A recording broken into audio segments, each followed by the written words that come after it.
Howie Silbiger. Hey, stop that, sir. Not allowed. Who are you and why are you in my studio? My name is Jean Picard, and I am an officer in the first class and a sergeant in the thing in the Office de langue française. What word's no good? The Howie. I can't say Howie. This is not kosher, sir. Okay.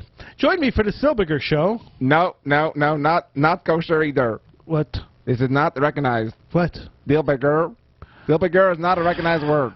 Okay. Join me on Sunday, 6 to 9 p.m., right here on Radio Shalom. Sunday is no good either. Hi, I'm Stan Asher, and if you like traveling and you'd like to hear about Jewish communities all over the world here on Radio Shalom, then join me at 3 o'clock on Sunday afternoon, where we'll travel to a different part of the world where there was, is, or will be a Jewish community.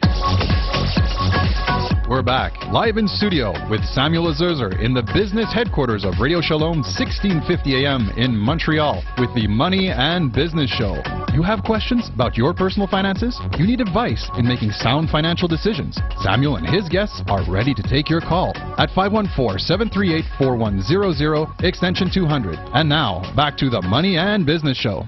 Thank you for tuning in on our show today. Today's topic is how U.S. tax rules can impact Americans in Canada, and what can Americans and Canadians need to do to avoid the wrath of Uncle Sam. And we have Nathan Farkas, a CPA licensed in New York, Quebec, and Ontario. Again, welcome. Thank you, Sam. Yeah, besides Fat Guy, I know you mentioned it before, is there anything else new that Americans in Canada should look out for? Well, in 2013, a new tax comes into effect. Now, going around Canada, you hear people always talking about how America doesn't have a good medical system, everyone has to pay for it, you go bankrupt for it. Well, the Obama administration passed a law to help provide medical coverage to those. The Obamacare, is that exactly? Okay. So, however, they're also asking all American citizens around the world to pay for it. How much? The tax is 3.8% on investment income above certain limits. So if you're making, let's say, $100,000 or whatever, you have to pay 3.8% going to the Obamacare tax. No, if you're earning only $100,000, you're immune from it. The lowest level starts at $125,000, but this will affect married people, businessmen who have their own companies, and retired people. That's why they don't like it, right? Is that it? That's a major part of it.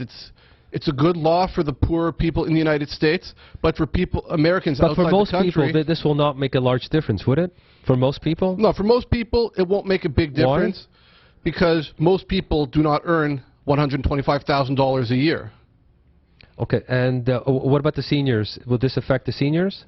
Upper-class seniors might face this because the tax is going to be on investment income. And seniors who are living off pensions often have a lot of investment income coming to them. So who are the most affected by this? Is it the ones who are making over, you just said, right? Over 100 seniors and self-employed businessmen who take dividends out of their companies. And moreover, with this law, foreign tax credits are not available. So taxes paid in Canada cannot be used to offset like they would on normal taxes. Do you like this Obamacare personally? Personally? Yeah. It's a hard call. It's a good law for many of the poor people in the United States, but for the most part, people who have health insurance, it's not necessarily very helpful. When I was working in New York around the time it passed, my company's health insurance premiums went up from about $1,100 a month per person to $1,800. That's a lot of money. It's a big difference. Yeah, it's a big chunk. It's a big jump because the law is going to require companies to start insuring people who are high risk. And what happens when you have to start insuring people who are high risk? So this is more of a socializing the U.S. What would we say, the medical system, like what we have here in Canada with the right. the Medicare. People say that it's a step towards socialized medicine in the United States, kind of like most other countries in the free world. I have a feeling you may not like the law because it hurts you personally, but there's so many Americans. We're looking at, 50 million Americans who don't have insurance? For many of them, am I right about that? The number, I've heard that number bandied about in the media. Yeah. I don't know that it's the truth of it or not. That's a lot of people without medical It's a lot of people. Insurance. and this law will help them get health insurance when it is fully implemented in a couple of years. So if you're making $125,000, that's what you'll be affected. Anything below that, you will not be affected. So far we have discussed what is required of the million Americans in Canada. Okay, but there are some Canadians who are not Americans who have to file in the U.S. as well, like the snowbirds Canadians in the U.S. Many Canadian seniors spend, you know, that a large amount of time each year in Florida, Arizona, or other warm places in the U.S. So, Nathan, what do Canadians who spend the winter in the U.S. need to be aware of? That's a very important question I'm asking you because we have many listeners who do go to the U.S.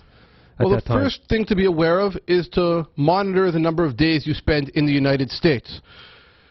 Everyone has, under their tourist visas, you're allowed to be in the United States for about 180 days a year.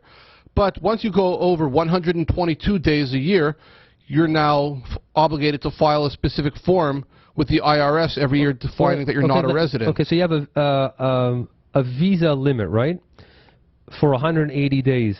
I just don't understand that the 122 is just, it's 122 or is it 180 days? 180 is the number of days a tourist is allowed to spend in the United States annually. Okay, those are the snowbirds. Right. But for tax purposes, anyone they who have to spends file more than 122 days, you're obligated to file certain forms stating that you're not really a U.S. resident, even though the test would say you are. Now, for those who spend more than 183 days a year, you've now spent way too much time, but we still have a way of getting you out of paying taxes to the Americans. That's where you come in. Exactly. There's, under the Canada-U.S. tax treaty, you just have to file a treaty return stating why you're really a resident of Canada instead, not the United States. I'm sure you have some stories where people call you and said, listen, I've been there for like 190 days. What should I do?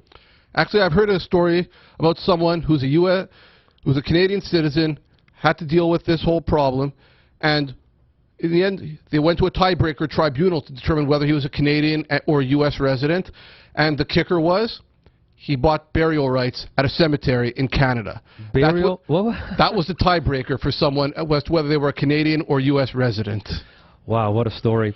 So Nathan, what can Canadians do to avoid these type of rules? You know, the 180 days, 122 days. How can they avoid all this? The best thing to do is to monitor the days you spend in the United States. Because not everybody knows this. You know that. I mean, when you go to the States, you spend like 90 days. I mean, how would you know? I mean, in your right mind, hey, you're just vacationing, that you have to fill out a tax form. You have to pay attention. A client of mine came up to me about a month ago when he found out all these rules. He was saying, I thought I had 180 days, which is exactly what his tourist visa allows. Right, but it's really 122 days. For tax purposes. So what can they avoid? How can they avoid all this? By spending less time in the United States, that's the best thing. If you can't, talk to me, and we'll fill out the paperwork needed to give you the extra days in the United States. It's not a big deal. If you fill out the paperwork in a timely manner, there won't be any penalties, just an exercise in paperwork. That's all it is? That's all. So what is your website if somebody wants to go on the website? My website is ustaxesincanada.com. And one other thing for snowbirds, on my website, I have a calculator function which basically allows you to enter the number of days you spent in the United States over the past 3 years, and it will tell you what form you have to file, if you have to file any forms at all. Oh, that's on your website. It's on the website. Let me just go over this again. If you spend more than 183 days in the current year in the U.S., is it still possible to avoid filing as a U.S. resident? It is. Is that a good question to ask? That's a very good question, okay. Because what you have to do is that... This is what I'm trying to figure out over here, if we can actually avoid. Right, so what you have to do if you spent that many days, we have to file a treaty-based return. Use the Canada-U.S. tax treaty and the provisions in it for have a tiebreaker to see where someone really is a resident. I like the burial spot in Canada. That's a classic. So what are the rules for investing in the U.S., either for rental properties, because I'm sure there's a lot of people out there who are invested, of other investments too as well? Well, I was just speaking to a client earlier today, and he was telling me that he just bought a place in Orlando, and he wants to rent it out when he's not using it. So he basically said, we told him that he has to hire a managing agent to deal with it because he's not allowed to work in the United States. Also, when he buys and sells the property, there will be amounts withheld to ensure that he doesn't flee the country and not pay his taxes. So do Canadians, so Canadians cannot actively manage property in the U.S.? No, because actively Why? managing property is considered working. And if you don't have a work visa, so you're you not need allowed to so work you need in the a United US States. Okay, so you have to hire a company Exactly. to do the property management, is that it? Correct. And that's because they don't have a working visa. You are deemed to be working if you are managing it. Exactly. A Canadian tourist has to be a tourist. They're not allowed to earn money, except maybe from a casino. Wow, so there's a lot of real estate rules out there. Any requirements of withholding out there? Well, when you sell a property, the IRS is required to withhold 10% of the gross amount of the sale. And that means if you sold a property at a loss, you're still having a large amount 10%. withheld, 10%. So at a loss or at a gain, you still have to pay 10%. You have to pay 10%. Now, you get the money back at the end of the year. This is personal or income properties? This is either. Either, okay. You have to basically you have the money withheld, and you file a tax return at the end of the year, and you get it back. But you lose the 10%. money up front. And how do you get that back? File a tax Can you? return. Yeah, just file a tax return showing that you had a loss or that your gain wasn't the entire amount sold for. Then you'll be taxed at the marginal rates for that year. Good. Okay. We're going to go on a station break. Again, I'm with Nathan Farkas. Over here is a CPA licensed in New York, Ontario, and Quebec. Is that right? That's right. Again, my name is Samuel Izerza for the Money and Biz Show, Radio Shalom, CJRS 1650 AM in Montreal. We'll be right back in 2 minutes.